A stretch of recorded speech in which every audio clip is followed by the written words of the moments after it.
What's up, everybody? Welcome back to another episode of Thoughts with Nick. Maybe I'll call this one Nick at Night. How often do you make time to spend with the people you care about the most? And how often are you taking time for yourself? If you answered those questions honestly, chances are you're not doing enough of either one. Before getting into today's topic, as always, I'm going to begin with a quote. Today's quote comes from Mac Miller within his song Ladders, in which he sings, "Somehow we gotta find a way, no matter how many miles it takes." And then, "I wouldn't wait forever, just shoot your shot." Those 4 lines, while they are short, they do an excellent job of summarizing what I'm going to be focusing on today, which is the practice of making time, the practice of taking time, why we fall into the habit or pattern of not doing those things, and why it's so essential to make sure that we do those things. As an introduction, I want to share a personal anecdote, which is actually the reason why I'm even talking about this subject today. About a month ago, I took a trip to visit my older brother, and we live about 4 hours apart, so it's not a short drive, but we live in the same state, so it's not like it's super far either. I had a great time with him. It was amazing to catch up and just be able to kind of relax. So many times when we've got together in the past, it'll be a holiday or whatever, a funeral, a wedding, who knows? There's all these other things going on, all these other people that we have to talk to, and we don't have a lot of time to just connect and relax together, catch up, tell stories, whatever the case may be, right? So it was really awesome to just have some time to be able to do that with him and not have all these other things going on. It was great also to see his town and just check out some of the spots. And at the same time, during that trip, I got to see my sister too, because she lives out that way. And it had been years since I'd seen her. She had 2 kids since the last time I saw her. I was already an uncle, but I had a niece and a nephew that I'd never met before. So not only was I able to catch up with my brother, but I also got to see my sister and meet a niece and a nephew that were unknown to me prior. So even though it was just a quick weekend trip, it was really awesome. And the whole reason that I hadn't done something like that in the past was that I was convinced that I was too busy. As I've mentioned before, the stories that we tell ourselves, the story that I had told myself about myself was that I was so busy. I had all these obligations. And don't get me wrong, I do a good amount of stuff, right? As we all do. But regardless, when I made time, it was well worth it. And that's kind of why I'm approaching this subject today, and the point that I want to share with you, the viewer, that it's important to do these things and you'll be thankful that you did. So anyway, I want to start with my conception of the practice of making time. To me, making time is about making yourself available and allotting time for the people that you care about, the people who really matter to you. This could be family, this could be friends, it doesn't matter. It could be anyone who you really care about. And when I say making time, to me, this is quite literally manufacturing time. You're creating time. You're planning something out, you're putting it on your schedule, and you're dedicating this time to them. You're making this time. It's not some spur of the moment, "Oh, I have some free time here, let me just run over there real quick and we'll grab lunch." No, it's not really like that. I mean, that's better than nothing, I guess, but to me, that's not really making time. Making time, to me, is something that's premeditated. It requires planning and forethought. There's communication involved. You're coordinating with the other person. Maybe you have to get a plane ticket. Maybe you have to get a rental car. You have to take days off work, And this isn't just on you. Both parties, it doesn't have to be just 2 people, however many people. It could be a group of friends, whatever.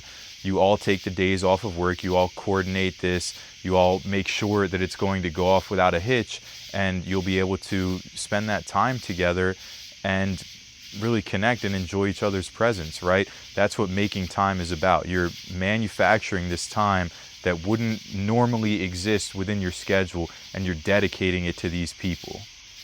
A core tenet of making time is that it's planned, it's out on the horizon, it's something that you can look forward to, It's something that you know maybe 6 months in advance is going to occur. And of course, it doesn't have to be 6 months. That's just a number that I'm throwing out there.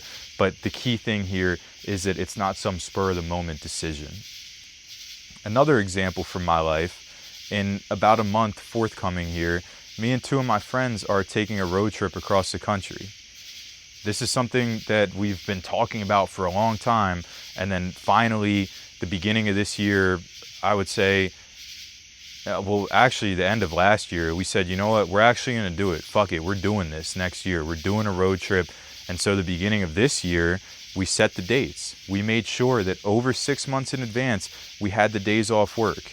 Now we have our route pretty much solidified. Of course, you know, there's a little bit of buffer room for if certain things take longer than expected, whatever. You have to make sure you account for those types of things. But regardless, you know, it's pretty much planned and we have a month to go, but everything's already been relatively locked in place for a little while now. And as I mentioned, you know, it's me and two of my friends. We have different jobs, we live in different areas, but we all made sure that we got these days that we could kind of dedicate to each other and to this trip, to this experience, because it's important to us to maintain this connection that we have, even though we may not live in the close proximity like we used to, even though we may not see each other on a daily basis like we used to. You know, we still want to continue to grow and maintain this friendship. And, you know, that planning this trip and committing to that is a clear and obvious example of making time, and it shows that we value each other and we value each other's time. So anyway, I kind of just wanted to share that to give you something a little more tangible when it comes to the idea, or the practice rather, of making time. Next is taking time. And to me, taking time is more personal. It's more focused on yourself, you know, and this is where you can get into some more spur of the moment, spontaneous things. So whereas making time was out on the horizon in the future, taking time is spontaneous and in the moment decisions, you know. So maybe this upcoming weekend, all of a sudden there's a concert you want to see on a Friday night, so you got to take off work early, or a Thursday night even, so you have to take off work that Friday. You know, that's taking time. You're taking time for yourself suddenly, spontaneously. It's not pre-planned, it's not premeditated. There's an event you want to attend, there's something you want to be a part of that you were previously unaware of, but it's important to you to be there. And so you have to follow through and do those things. It's important to be able to act on those desires when they occur, because, you know, who knows when that artist is going to be in your city again? Who knows when whatever that event that you're interested in is going to be taking place again? It's unknown. So you have to make sure you act on these things and capitalize on those opportunities and do the things that are important to you. When I say that, you know, I want to, I guess, add a little caveat here that you have to do this in moderation. You have to use discretion.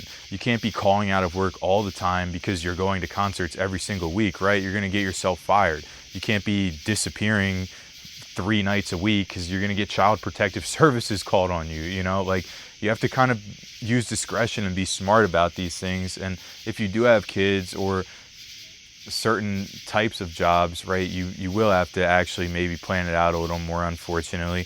So then that does kind of get back into the territory of making time, but there is some overlap between making time and taking time. But regardless, taking time is focused on yourself, doing things that are important to you on a whim, and not being so trapped in the 9-to-5 existence that we find ourselves in, and that can feel, you know, very daunting, repressing, and limiting, quite honestly. And it doesn't have to be that way. So I think that's a decent, well, you know what, let me just add one more thing there. A core tenet, the key focus of taking time is that you have to act on something that you would otherwise regret not doing. That's how I perceive taking time. And another example from my life, just to give you again something tangible to associate with the practice of taking time. The beginning of 2025, Penn State was playing Notre Dame in Miami. I went to Penn State. I'm not some avid Penn State fan, whatever, right? But it's cool to go to the games and all that. And, you know, Miami's a pretty cool place too. It just so happened that one of my good friends lived in West Palm Beach. So me and one of my other friends, it's actually, you know, these two friends that I'm mentioning here are actually the people that I'm taking the road trip with. So you can tell, once again, with both of these stories, how serious we are about maintaining our friendship and doing things together and taking trips and whatnot, which I find to be really, really cool. But anyway, shout out to those guys. So anyway, we had no idea, we had no foreknowledge whether or not Penn State would. This is the playoffs, right? It's the college football playoffs. It's January. And so we had no idea if they were going to win the game to be able to go to Miami. We knew the next game was in Miami, but it was very much up in the air whether or not Penn State would be in that game in the first place. So it's not like we could have went ahead and committed to this months in advance. No, we really didn't have any way to premeditate or plan this out. It just kind of happened. And then sure enough, they end up winning the week before, and we got together and we're like, all right, we got to act on this. Are we doing this? I mean, we kind of talked about this jokingly, but now the opportunity is on the table. So are we going to take it? Are we going to take that time? That's another aspect of taking time right there. When the opportunities are on the table, you have to take them. That's taking time. So anyway, we took that opportunity. We reached out and we grabbed it off the table and we brought it. We brought it down to Miami with us. We brought it down to West Palm Beach, that opportunity, that time, and we spent it with our bro who lives down there, you know, and we went to the game. We had a hell of a time. We went swimming in West Palm Beach in fucking January. Like, I saw a sea turtle under the water chowing down on some seagrass in January. Any other day, I probably would have just been in my office. And, you know, not that there's anything wrong with that per se, but just to give you a little juxtaposition between what I would have been doing and what I was doing, because I chose to act on that the opportunity that I had in front of me, and it was well worth it. You know, incredible memories with the boys, and just one of those kind of once in a lifetime opportunities where things kind of aligned in the right way. And it was like, if we don't do this, man, we're gonna be looking back one day like, what the fuck? Everything was there and we chose not to do it. So again, just a little personal anecdote to show you an example of taking time. And just to be clear, you know, you don't have to be like disguising your actions or being mischievous or anything. No, like, I took off work, as you should. You don't have to like go about these things in underhanded ways when you're taking time and be secretive. No, you can be as transparent as possible. Honesty is the best policy. Obviously, I'm a major advocate for truth and honesty. You know, I could talk all day about that, but regardless, I once again just wanted to add that little caveat there. So anyway, I feel like I've done a decent job of explaining making time, taking time, the difference between them, and what they kind of look like in my head anyway. And just to be clear, there is some room for overlap between making time and taking time. They do intersect, they do interact with each other. So before I go any further, I guess I'll share one more example from my life to help you conceptualize where they can overlap and what that looks like. So I have another friend who lives in Pittsburgh. My granddad also lives in Pittsburgh. So when I go out to see my buddy in Pittsburgh, rather than just going after work on a Friday and spending the weekend with him, I'll take Friday off. So going to see my buddy, to me, I consider that as taking time, even though it's not necessarily like one-dimensional in the aspect that it's solely pertaining to me. You know, I consider weekend trips and stuff like that more so taking time than making time, because I don't have to take off. It does require a little bit of planning and coordination, but it's not whatever, right? It doesn't really matter. So anyway, as I said, I would consider that more of taking time. What I'll do is I'll make time within the time that I'm taking. So I'll take a day off work that Friday. So instead of just leaving work and going right to my buddy's place, I'll take the Friday off. I'll leave in the morning. I'll go see my granddad first. I'll spend the afternoon with him. Maybe we'll have dinner, whatever the case may be. Have a nice relaxed visit for a few hours, and then I'll go spend the weekend with my buddy, and we'll do whatever we're gonna do. We'll get into whatever it is that we're gonna get into, and I'll kind of have made the best out of the trip in the sense that I was able to spend some time with family who's also in the vicinity, and do what the trip was kind of meant for in the first place, spending some time with my bro. So Anyway, that's just an example of how you can kind of have an intersection of making time and taking time. And like I said, customize this, make it your own. To me, that's a blend of making time and taking time. Some people might just say, no, that was just making time. Some people might say, no, that was just taking time. It doesn't really matter how you describe it, how you conceive it, but if you can kind of get a grasp and a good idea of the distinction between the two, then you can apply them in your own life however you see fit, and whatever you think is making time, whatever you think is taking time. So anyway, now that I've explained both making time and taking time, I think this is a good place to revisit the quote and explain how it fits in with today's topic. Somehow we got to find a way, no matter how many miles it takes. Somehow we have to find a way to make time for the people we care about the most. Somehow we have to find a way to see them, no matter how many miles it takes, no matter what the distance is, no matter how long the journey. To me, that first part, somehow we have to find a way, no matter how many miles it takes, relates perfectly to making time, because it shows that, it's going to be hard. Somehow we have to find a way, and that it's going to probably require a good bit of travel or coordination, no matter how many miles it takes. And then the second part, I wouldn't wait forever, just shoot your shot. These opportunities that are on the table, they're not always going to be there. You have to shoot your shot. You have to take them. You have to take that time. That artist, maybe they won't tour again. That person that you love, maybe, like I said already, God forbid, maybe they'll pass away. You shouldn't wait forever. You really can't wait forever. You have to shoot your shot. You have to take the time and seize that opportunity while you have it in front of you, because who knows? Very likely will never come again. Now, I think it's important that I discuss why we fall into the habit or pattern of not making time and not taking time. In the lives we live and the world that we live in, it's extremely easy to get caught up in what's right here, what's right in front of our face, to have this very narrow plane of vision and lose sight and lose kind of connection with everything that's going on around us, everything that's going on out here, everything that's outside of this small, narrow frame that we're looking through. And there's so much going on outside of what we have right in front of our face. So it's very important to kind of broaden that lens, if you will. But anyway, the reason why I say that and why I believe that is because life demands certain things out of you. You have to pretty much work a standard job to pay the bills. If you want to be in good shape, you have to go to the gym and you have to eat right. These things, they require a lot of time. That's just the way that it is. And that can give you the perception that you're too busy to do the things that you want to do, or that you're too busy to make time, that you're too busy to take time. And as I mentioned, this is something that's very relatable to me.